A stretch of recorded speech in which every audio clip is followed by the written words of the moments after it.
Доброго дня, шановні колеги.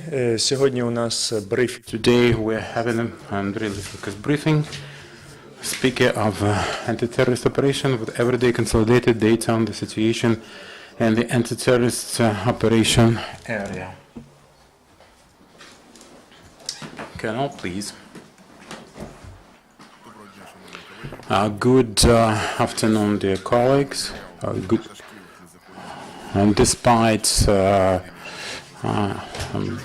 announcements of the leaders of illegal military formations, 40 anti-aircraft shells were fired from a Grad unit.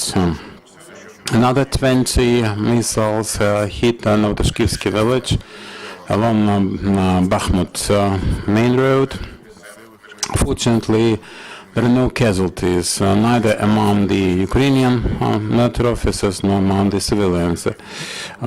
After the shelling, two diversion subversive and intelligence groups attacked us. With the valor of our military officers, the enemy was repelled, and the militants become more active at the night time, as usual. At Avdiivka,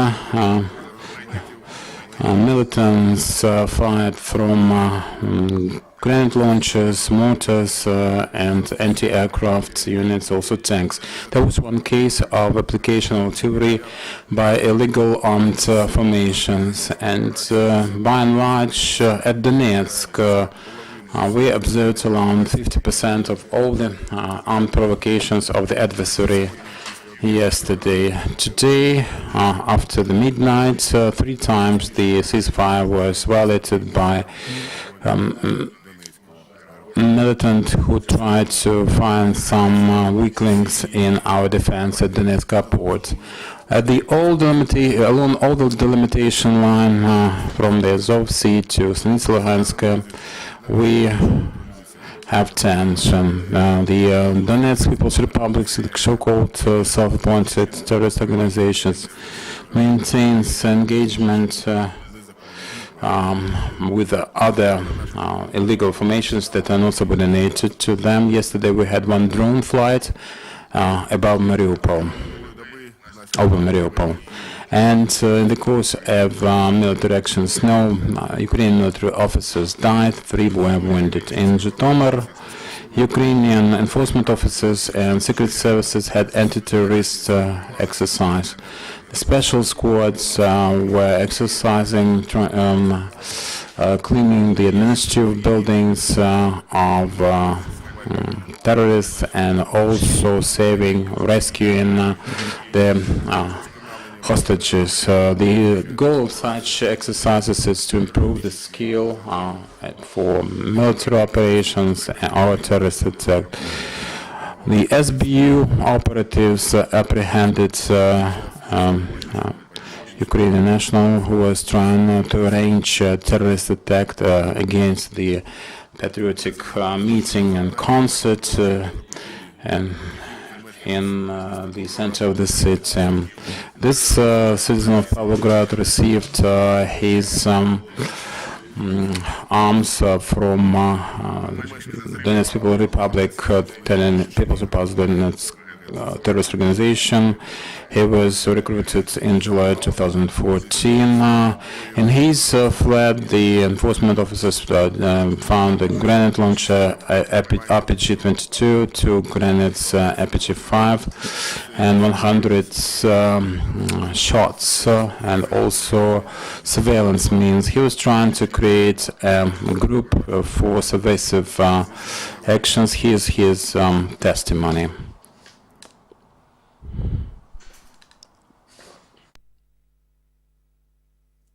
Житель города Павлограда Днепропетровской области. С марта 2014 года начал подписываться на пророссийские группы в социальной сети ВКонтакте и распространять материалы из указанных групп.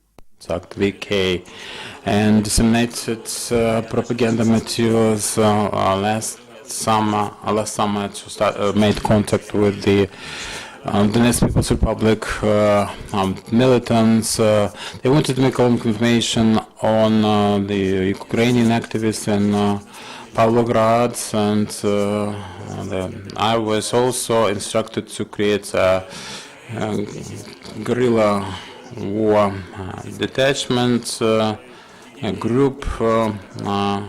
I got to know a couple of days ago about the so-called People's Assembly in the Dnipropetrovsk, and I was instructed to have a terrorist attack like in Kharkiv, but I couldn't do anything because I was apprehended by the Secret Service of Ukraine, SBU operatives.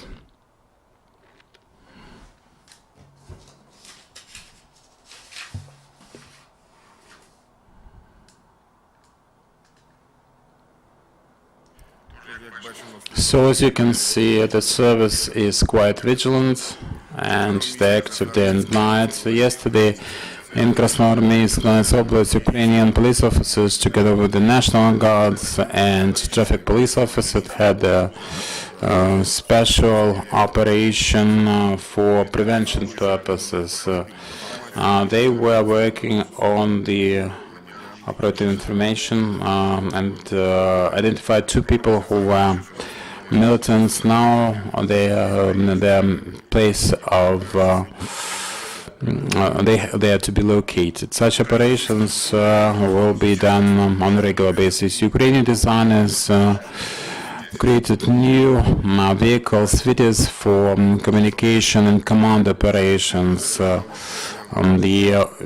Ukroobоронпром Nikolaev tank factory manufactured and designed it, so it's several times less expensive than its Western analogs. It's a mobile across-the-country vehicle with a conditioner, with a heater, a system of smoke screen, and also has internet connection.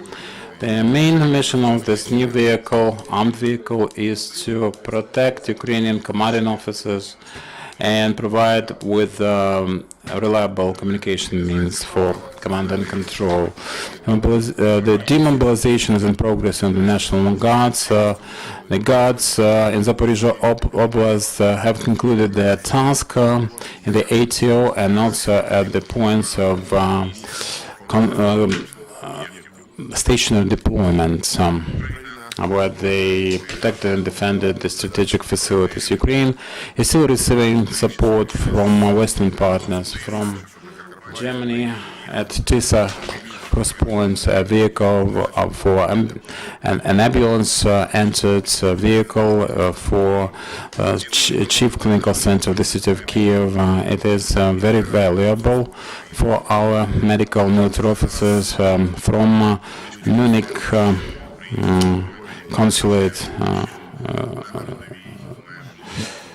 of Ukraine. So another story on a senior soldier, Alexander Sansanich, one of the most experienced defenders of Mariupol. He joined the army as a volunteer and for 2 months has been on the front line. As he admitted, the unit where he serves fully observe the ceasefire, but they can take care of themselves. They reciprocate when fired at, and at his position there is a stationary anti-tank grenade launcher SPG-9. It's 73 millimeters in caliber, and he is a good shooter at sniper positions of the adversary.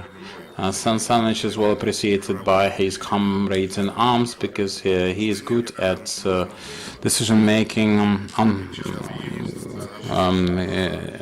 keen on risk management, and he is a threat to enemy and a friend to Ukraine, the reliable defender of this country. If you have any questions, we are prepared to answer them. Thank you, Colonel. Tomorrow, our next briefing will be at 12:30. Andriy Lysenko with the situation in ATO area.